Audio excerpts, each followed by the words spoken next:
Wheel চেয়ারের চাকা ঘুরিয়ে জীবনের অনেকটা পথ পাড়ি দিয়েছেন।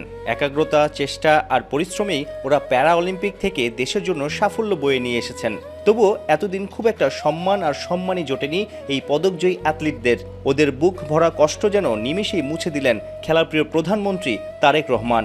জীবনের সাথে সংসারের চাকাটাও হয়তো এখন ঘোরাতে খুব একটা কষ্ট হবে না।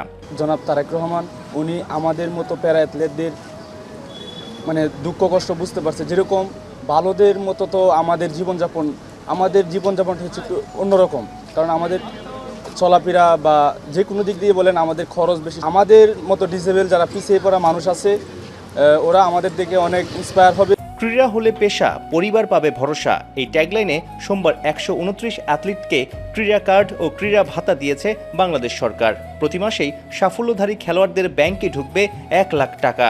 অ্যাথলিটদের মন চাঙ্গা থাকা মানেই খেলা থেকে আরো বেশি সাফল্য আসার সম্ভাবনা। কখনো ভাবতে পারি নাই যে মাসে এত মান্থলি একটা বেতন পাবো। ভাতা কার্ড যেটা সরকার থেকে আমাদেরকে করেছে, সেটার কারণে খেলোয়াড়দের খেলার চাহিদাটা অনেক বেড়ে যাবে এবং কম্পিটিশন লেভেলটা আমার মনে হয় আরও বাড়বে। যেখানে ভবিষ্যৎ নাই সেখানে তো কেউ যেতে চায় না, সবাই একটা নির্দিষ্ট ভালো একটা ভবিষ্যতের দিকে আগাইতে চায়। তো সেক্ষেত্রে এই উদ্যোগটা চমৎকার। ব্যাডমিন্টন খেলাটা অনেক খরচের, এটা সবাই জানেন। তো আমার মনে হয় এখন সবাই আসতে চাবে ব্যাডমিন্টন খেলতে, যে আমরা মান্থলি কিছু একটা পাবো এখান থেকে। অনেক ডিসিপ্লিনেই সম্ভাবনাময় অনেক অ্যাথলিটের দেখা যায়। আন্তর্জাতিক ইভেন্টে ওরা পদকও বাগিয়ে নেয়, কিন্তু আর্থিক অসচ্ছলতা, খেলা থেকে পর্যাপ্ত সম্মানই না পাওয়ায় অনেকেই ভিন্ন পেশায় যেতে বাধ্য হয়। কেউ কেউ আবার সুযোগ পেলে বিদেশে চলে যায় কিংবা খেলতে গিয়ে থেকে যায়।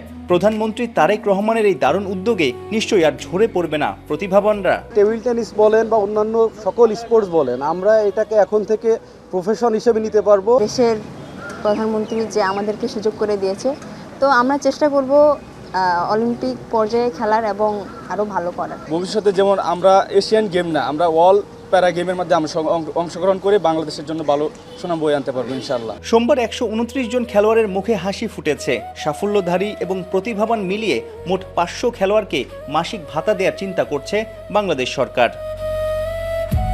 সাইফুল রূপক, 71।